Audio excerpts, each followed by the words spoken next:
Over 4 long, brutal years, World War I's trench warfare on the Western Front ground on.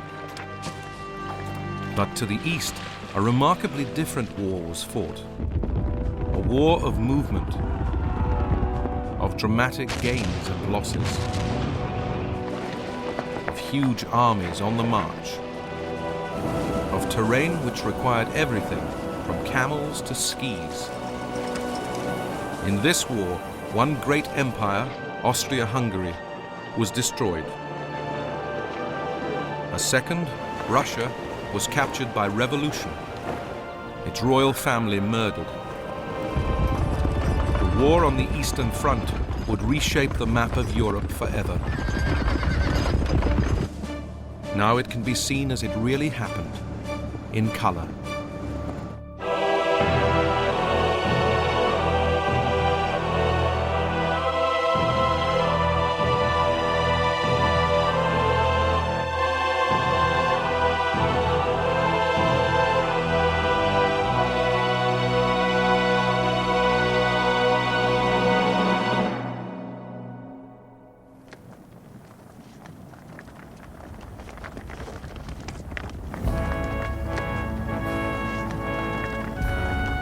In August 1914, 2 emperors, full of pomp and circumstance, strutted like peacocks on the stage of Central Europe.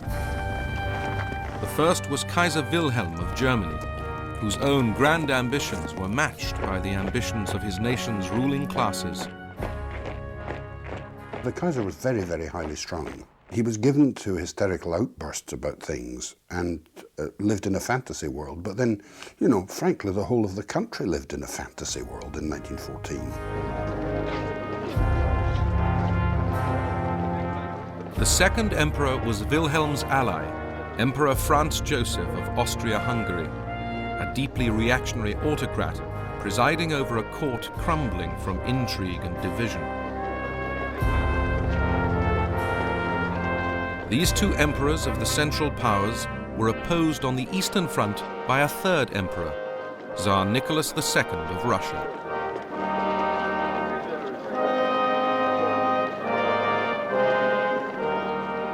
The Tsar was a man who was very, very conscious of his own limitations, and his own limitations were considerable.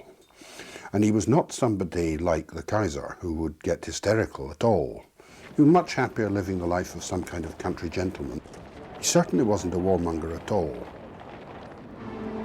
The immediate spark which had set these 3 empires, Germany, Austria-Hungary and Russia, on the road to war was the assassination of Archduke Franz Ferdinand of Austria by alleged Serbian nationalists.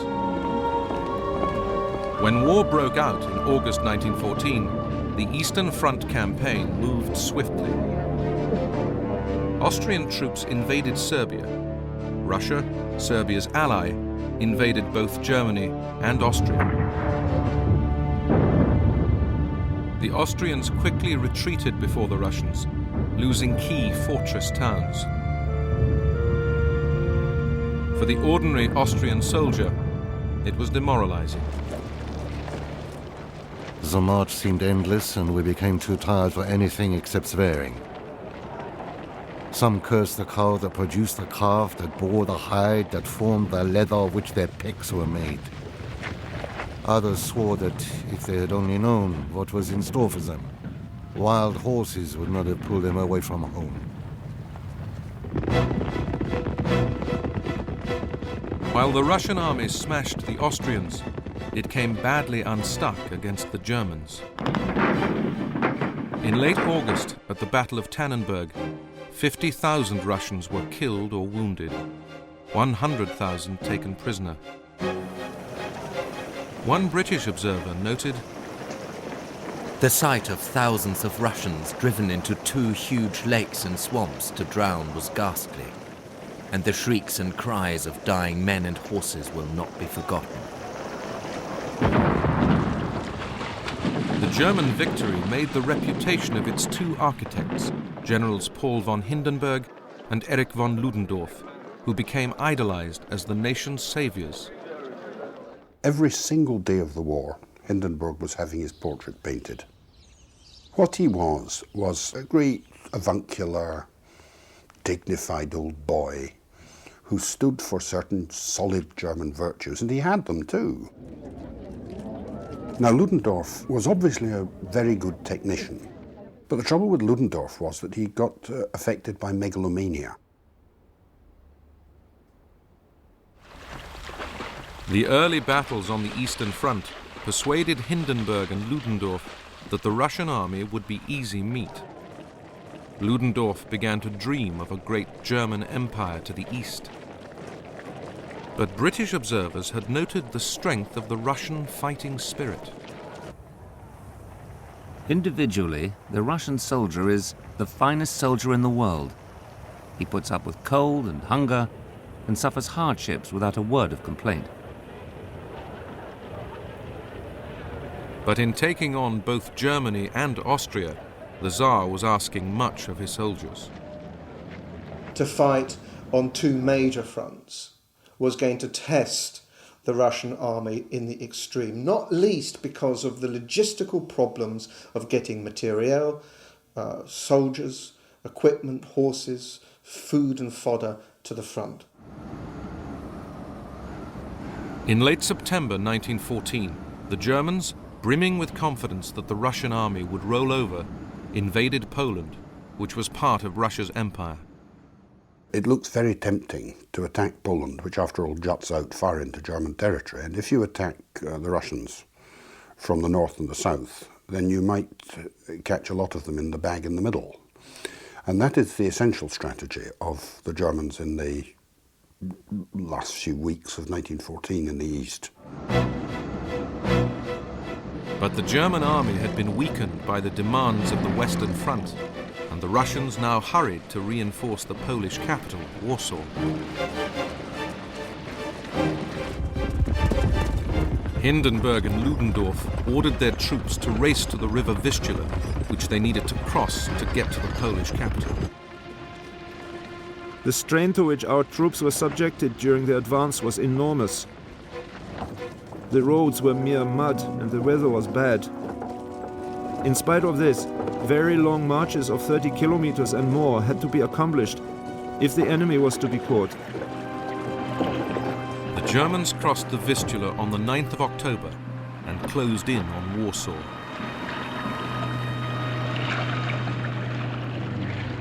A Russian nurse, Sophie Bocharsky, saw the battle unfold. For 2 weeks, the Germans tried to secure Warsaw, the key to Poland. They battered us pitilessly. Our wounded Russian soldiers came to us in their thousands to be treated. But some had bright eyes. They were exhilarated because we were managing to hold our own. To German surprise, the Russians succeeded in their defense of Warsaw. And as the German army retreated, the Russians, keeping up this bewildering war of movement, attacked again. In response, fresh German troops were sent into Poland to intercept the Russian advance. The result, in November, was the last great confrontation on the Eastern Front in 1914, the Battle of Łódź. The Russians were the losers at Łódź. 150,000 men were captured. But the Germans also suffered, with 130,000 casualties. German commanders now realized that their Russian counterparts had no scruples in throwing unlimited numbers of men into battle. But how long could it possibly last? There was no doubt that, despite their terrific losses, the Russians would soon resume their offensive and continue it for some time. They had plenty of men, but used them recklessly, and such tactics promised no success, even against our thin lines.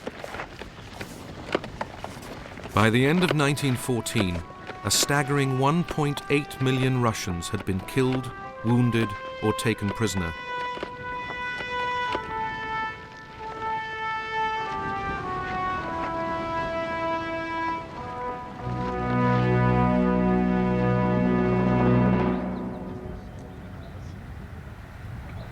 In early 1915, with stalemate on the Western Front, the German High Command decided to go for a quick victory in the east.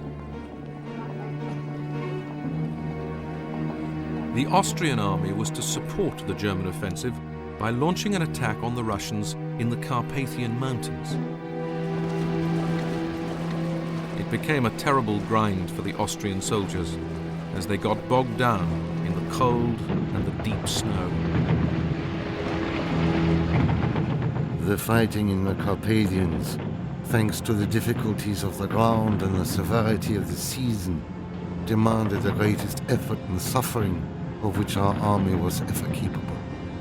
Those who have not taken part in it can have no idea of what a human being is capable.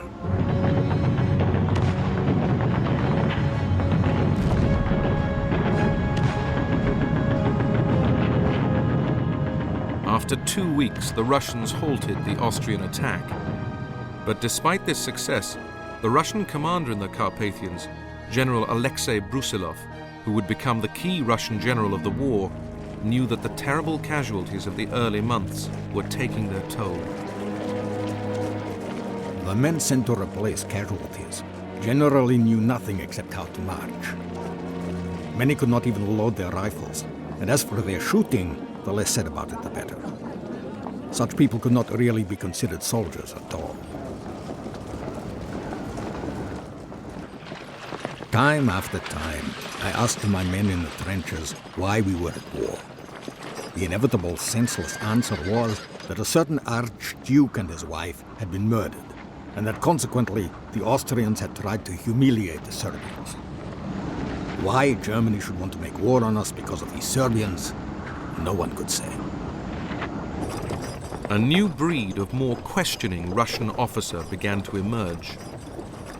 One of these is a guy called Dmitry Oskin, who describes, sort of these gluttonous, fat military officers. One, I think, spent most of the war sitting in a tent eating ice cream, while the soldiers were sent out to fight. So there's a real sort of challenge to authority. What are we doing in this war? Several hundred men have already passed through my platoon alone, and at least one half of them have ended up on the fields of battle, either killed or wounded. What will they get at the end of the war? The desperate Russians needed help. By now, they faced yet another threat. In October 1914, Turkey had joined the war, on Germany's side. The elderly Sultan, Enver Pasha, assumed he'd be part of a quick victory. Enver Pasha had been in Germany. He spoke excellent German, got on very, very well with the Germans, and he thought in the first place, these people will never lose. If you think that the war will be over by Christmas, then you can snaffle the odd few things in the Balkans or perhaps against the Russians. Enver Pasha sent his forces north to invade Russian Armenia. In the biting winter, the Turks faced a ferocious Russian counterattack. Of 95,000 Turkish soldiers who fought the campaign, only 18,000 survived. Some 30,000 froze to death. The Turks stagger back, and the angry and tired Turkish soldiers going back through Turkish Armenia then launch what is known as the Armenian Genocide. Now, this was not just a spontaneous reaction to being beaten by the Russians, it was clearly premeditated, but that killed 500,000 Armenians.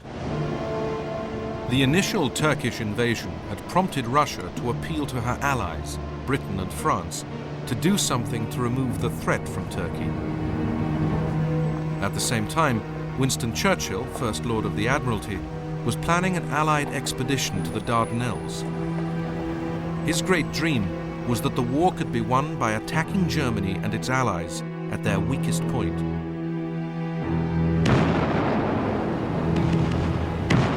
On the 25th of April 1915, after a hazardous naval operation, British, French, Australian and New Zealand soldiers landed on the beaches of Gallipoli. The campaign on land degenerated into a bloody stalemate. The people said, oh, if only we'd got another brigade, we could get forward, and only we could get another division. But every time another brigade or division was sent, they were stopped. Because the Turks just brought up another division, another division, another division, another division. The trenches are totally different to what I expected. It is sure death to put your head up to look around. Even the periscope mirrors, measuring 3 inches square at most, are picked off one after the other. When the Turks charge, they usually cry, Allah, Allah, and our boys reply, come on you bastards, we'll give you Allah. And from the frequent use of this word, poor old Turk wants to know if bastard is one of our gods. Between the trenches are any amount of dead and decomposing bodies of our own men and Turks lying on the heather. The smell is awful. A great brass sun beats relentlessly down from a clear sky, and we soon learn what the term thirst really means. Lips crack and heads go dizzy in the stifling heat. Infantrymen come begging for water, but our bottles are empty. All night long, wounded men came struggling back, all with tales of our men still lying out there. The whole attack was a ghastly failure. They generally are now. It was a superb romantic campaign, the views, but it masked awful suffering for the Allied soldiers and the Turkish soldiers. Dysentery was rife. There were more casualties from dysentery than anything else. People died in the latrines. It was awful. And it achieved nothing. The whole campaign was just a total failure, absolute failure. Finally, in January 1916, the Allies withdrew. They had suffered over 250,000 casualties. The Turks had won a famous victory, but their triumph at Gallipoli would soon be overshadowed by defeat to the north. In early 1916, Russian troops headed through the Caucasus Mountains to attack Turkish Armenia. They captured vital Turkish fortresses, and Turkey would never threaten Russia again. And there'd been a further favourable development for the Russians and their British and French allies. In May 1915, Italy joined the war on the Allied side, tempted by the chance of winning territory from Austria-Hungary, particularly the mountainous Tyrol region.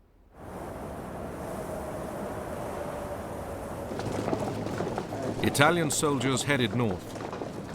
Austria diverted troops from the Russian front to reinforce the Tyrol.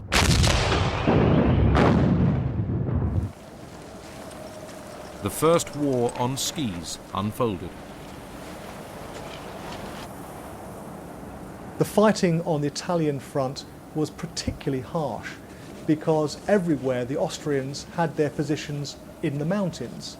And so we had the worst of the warfare on the Western front in terms of heavy artillery and machine guns, with the added problem of fighting in mountain terrain. Fighting on the Italian front was some of the hardest of the entire First World War. A young British officer, Hugh Dalton, fought with the Italian army. Trenches are cut in the solid ice, where more Italians are killed by avalanches than by Austrians, where guns have to be dragged up precipices and perched on ledges fit only for an eagle's nest, where sentries have to be changed every 10 minutes owing to intense cold, where battalions of Alpini charge down snow slopes on skis at the rate of 30 miles an hour. We crept along the sides of the rocks by a very narrow path. The peak above us filled the sky.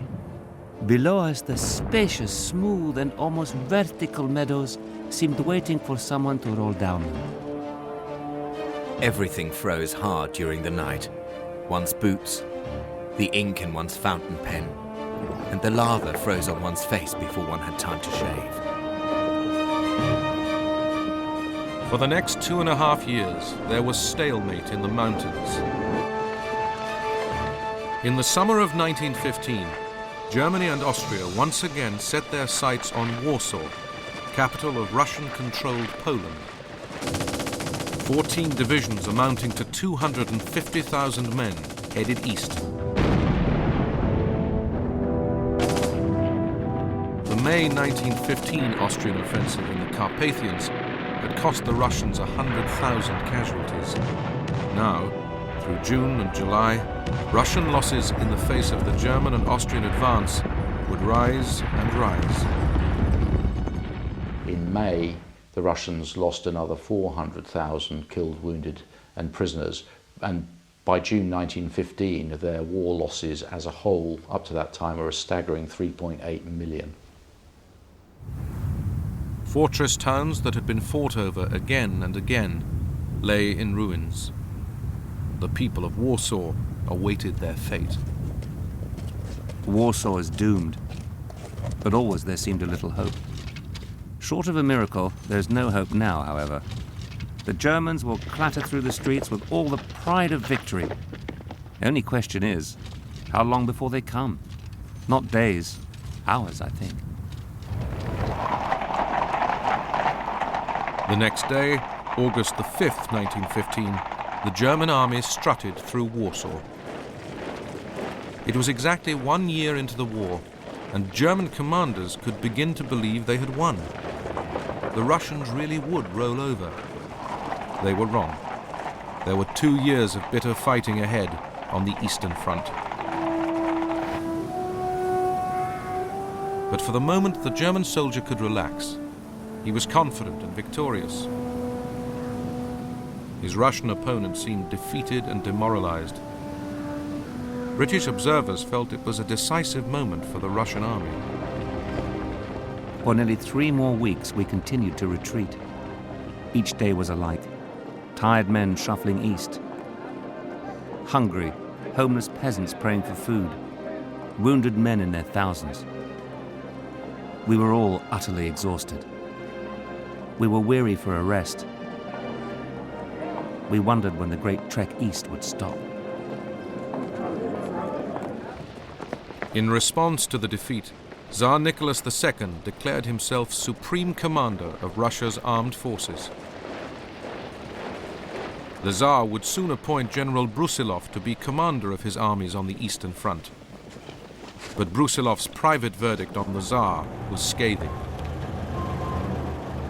The Tsar's lack of knowledge and ability, his weakness of character, and his vacillating make him totally unfit to command.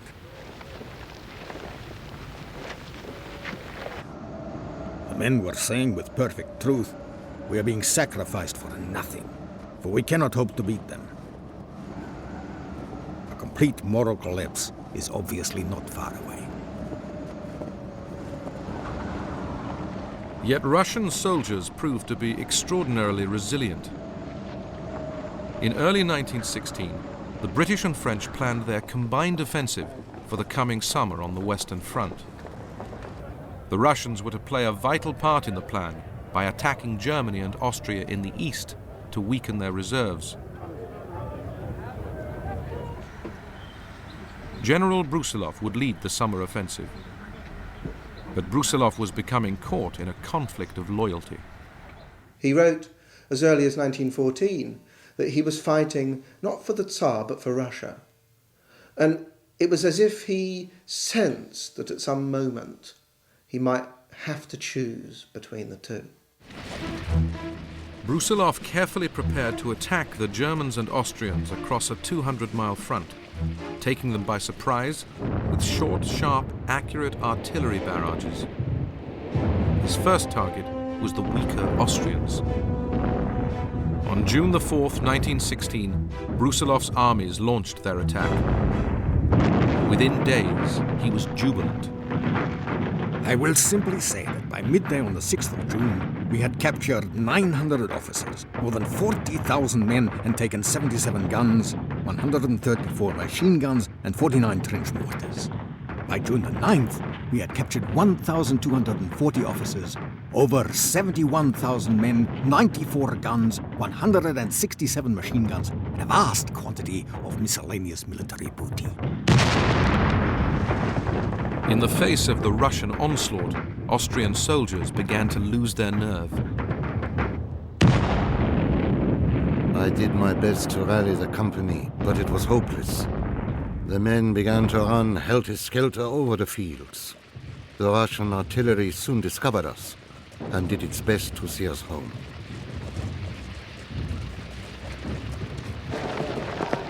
Along the drenched roads and fields came numberless batches of blue Austrian uniformed prisoners, usually escorted by only one brown Russian. Miserable was their word for their condition before their capture. All were sick of the war. Brusilov very nearly finished off the Central Powers. I mean, it looked as if the Austrian Empire was collapsing under those hammer blows. It was very much touch and go whether the Central Powers didn't collapse. At the same time, they've got the Battle of the Somme in the west, and the Italians were attacking in the south. And they survived really only by a whisker. Ludendorff called Brusilov's offensive the crisis in the east. It meant that yet again, the Germans would have to scramble reinforcements in the wake of Austrian defeat. And though the Russians had won a great victory, it had cost them dear. Our hospital was congested with wounded, as were all the other hospitals in the town. We were told that the casualties had been calculated at 200,000. We had seen, heard, felt and known broken men. By the winter of 1916, the Germans had gathered the reserves to fight back and regain much of the territory captured in Brusilov's summer offensive. It was a devastating disappointment for ordinary Russian soldiers who'd fought so hard. But British observers continued to be amazed by their endurance. The physique of the men generally was magnificent. They could march and fight too on rations so scanty and coarse that I doubt any other European soldiers would tolerate. While there were medals for the summer's victors, by the end of 1916, hundreds of thousands of Russian soldiers were decaying in German and Austrian prisoner of war camps. For those who remained at the front, it was no longer a story of victory, but of retreat. Brusilov himself began to feel deep disillusion, not with his men, but with the powers above. I would merely say that my armies, which in 1916 had accomplished miracles of bravery and wholehearted devotion to Russia and to their duty, saw all their feats of arms brought to nothing by what they considered a lack of intelligence and decision on the part of the Supreme Command. Some politicians began to share Brusilov's views. The High Command disregarded losses in men, and it does not take enough care of the soldiers.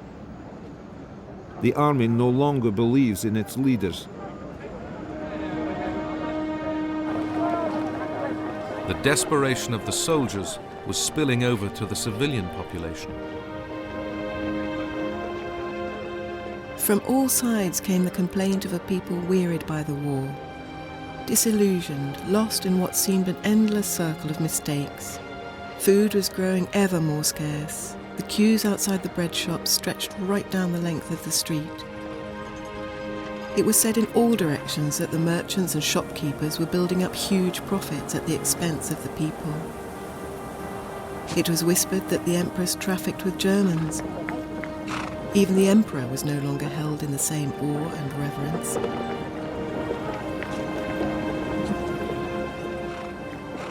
Russia, this great Russia that could feed the world, was short of food, and very short of other commodities too.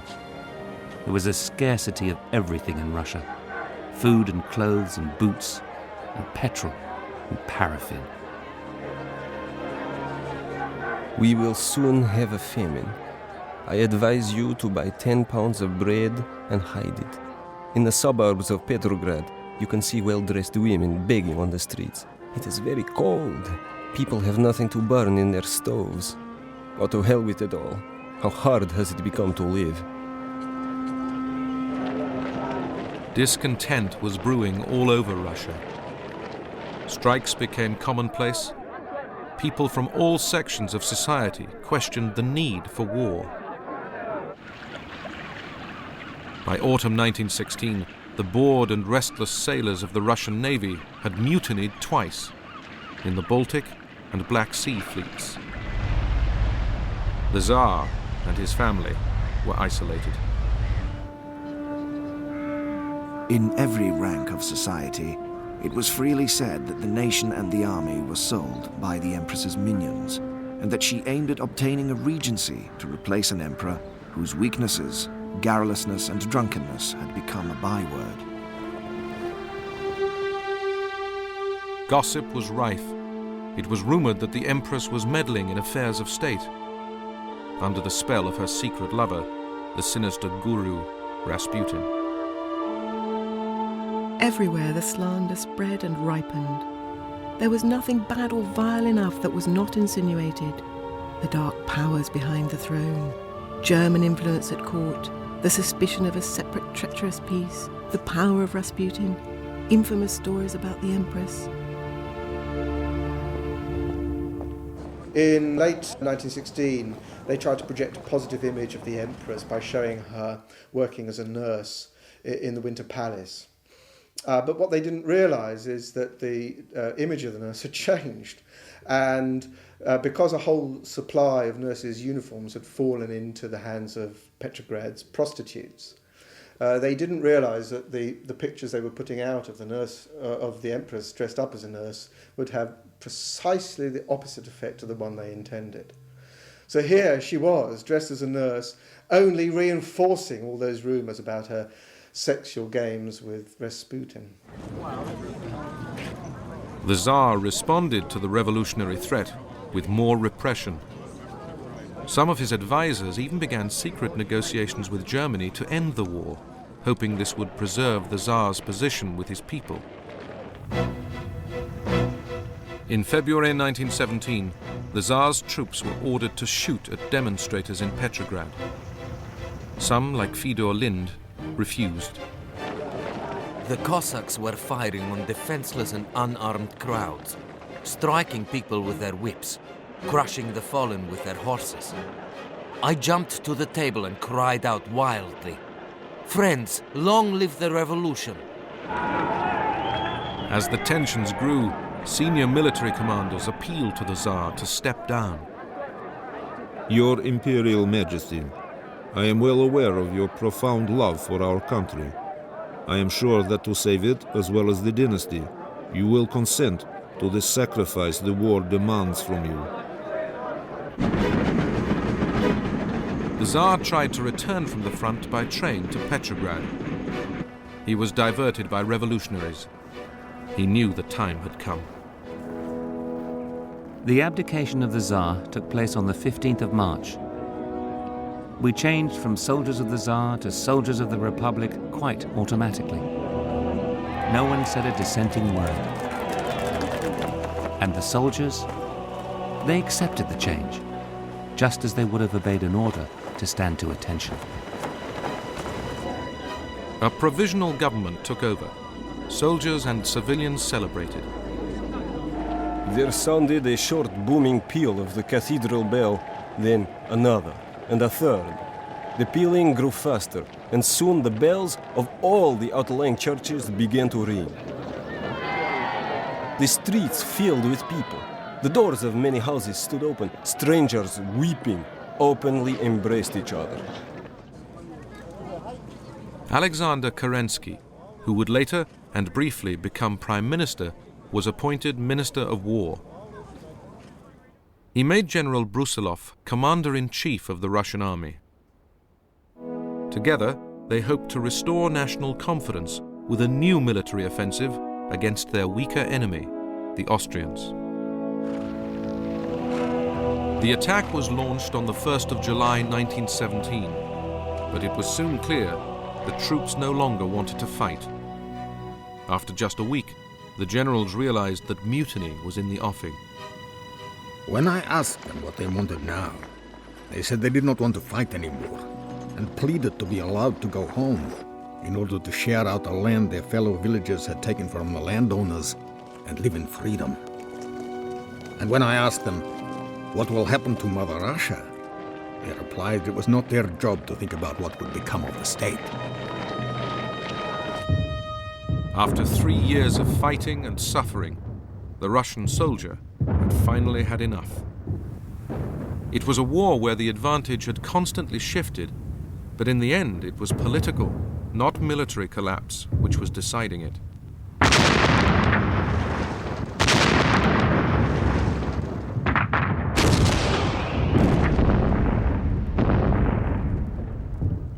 In September 1917, in what would be their final attack, the Germans captured Riga, Russia's second largest Baltic port.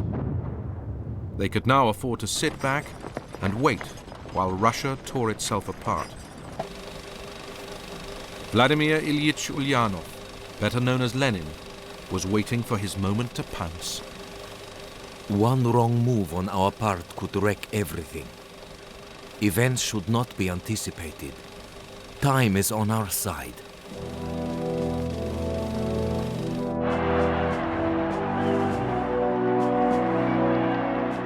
Lenin's aim was Bolshevik revolution, but it was his slogan of peace at any price which began to swing support his way.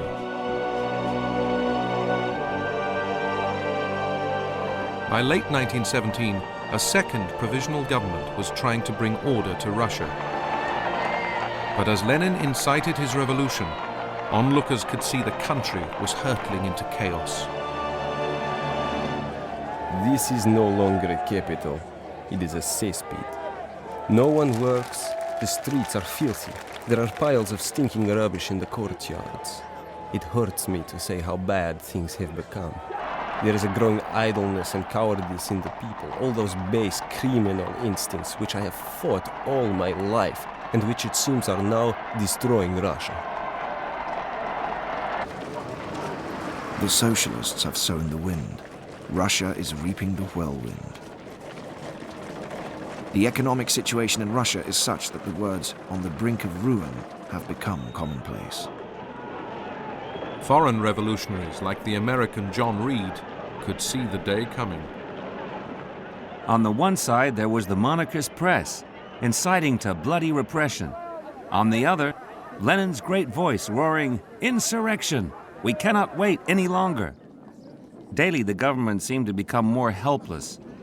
Armed workers patrolled the streets at night, doing battle with marauders and requisitioning arms wherever they found them. By November 1917, the revolution, later glorified in Russian films, was imminent.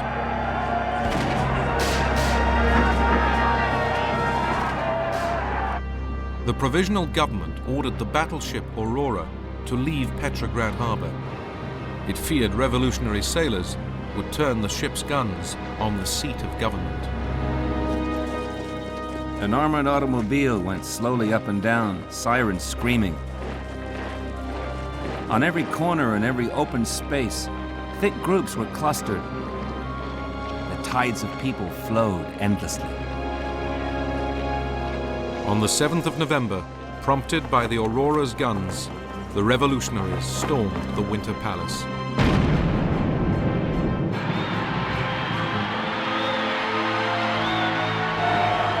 Day broke on a city in the wildest excitement and confusion, a whole nation heaving up in the long, hissing swells of storm. Within days, the revolution spread to Moscow. Committees of Russian soldiers began to make peace overtures to Germany. In December 1917, an armistice came into force on the Eastern Front. In over 3 brutal years, 2,300,000 Russians had died. A further 5 million injured. For all its failings and for all its problems, the Imperial Russian Army had, to the end, held down 160 German and Austrian divisions. These were now free to be released, and the effect of this on the Allied war effort was absolutely devastating. Italy was the first of the Allies to feel the effect of Russia's collapse. In late October, the Austrian and German armies struck in the mountains of northeast Italy.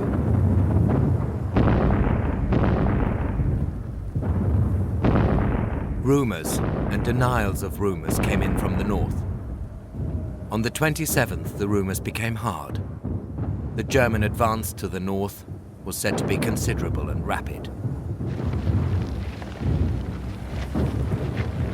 The Italian attempt to capture Austrian territory had turned sour. 275,000 Italian soldiers had been captured by the Germans and Austrians. Many who remained to fight couldn't see the point. Our men marched doggedly on, some beaten and puzzled, others tired but cheerful, others with expressionless, uncomprehending faces. But in the faces of a few I read a consciousness of the tremendous tragedy of which we formed a tiny part.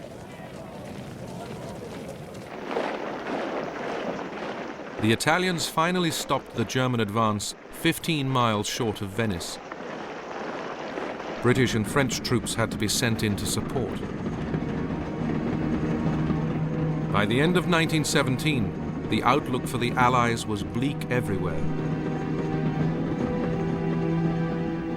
The German commander, General Ludendorff, was by contrast more confident than ever before. Owing to the breakdown of Russia, the military situation was more favorable to us at New Year 1918 than one could ever have expected. Numerically, we had never been so strong in comparison with our enemies. There seemed just one hope for the Allies: America. On April the 6th, 1917, the United States President Woodrow Wilson had declared war on Germany. The British welcomed their new allies as saviors. It has always been my dream that the two English-speaking nations should someday be united in a great cause. And today my dream is realized. The Anglo-Saxon race must save civilization. In the summer of 1917, the first American troops arrived in Europe. They looked larger than ordinary men. Their tall, straight figures were in vivid contrast to the undersized armies of pale recruits to which one had become accustomed. They seemed, as it were, Tommies in heaven. Had yet another regiment been conjured out of our depleted dominions, I wondered? Then I heard an excited exclamation. Look, look, here are the Americans. American soldiers were first known as doughboys. Later we became known as dog faces. Where we got the doughboy name from was always a mystery to us. Dogface was more patently understood. It was said we were so called because we wore dog tags, slept in pup tents, growled at everything we ate, and tried to seduce every female that we saw. For many of these first Americans, the early training on the Western Front was a culture shock. One listed his pet hates. Our officers had the list because they never do us any good. They're cranky, arrogant, and unreasonable. The weather ranks second. The mules come third. Our leaky clothes come fourth. Our feet are wet all the time. The lice come fifth. The canned potato meat hash comes sixth. Homesickness comes seventh. Most of us have never been away from home before, and we're so hungry for a little womanly affection that it's awful. The Germans come last, because if it wasn't for them, then we could go home. The commander-in-chief of the American Expeditionary Force, General John J. Pershing, now had to harden these raw recruits for battle. The World War involved the handling of masses. It was one thing to call 1 or 2 million men to the colors, and quite another thing to transform them into an organized, instructed army capable of meeting and holding its own in the battle against the best trained force in Europe, with over 3 years of actual war experience to its credit. When the Americans began fighting, they were very reminiscent of the British in 1916 on the Somme. They were enthusiastic, they had high morale, but they had a lot to learn. And they did, to be absolutely fair, learn very quickly in some very, very bloody battles. The Americans saw their first battle action in June 1917. I remember the early morning light revealing to me the first American dead. Alas, I was now indifferent to the sight of our own dead, but those somehow moved me. They looked so new and smart with their long leggings. They symbolized also the hope on which the Allies were relying on for the future.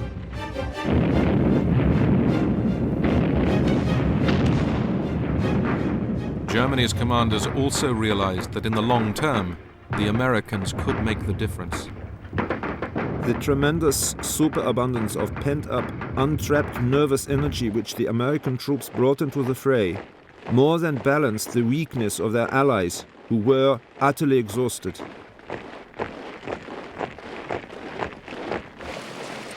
With the Americans looming into view, Ludendorff began to think Germany must gamble to finish the war quickly. While he made plans for a decisive victory in 1918, most on the Allied side believed that the war on the Western Front would grind on for years to come. Few could have anticipated how quickly everything would change.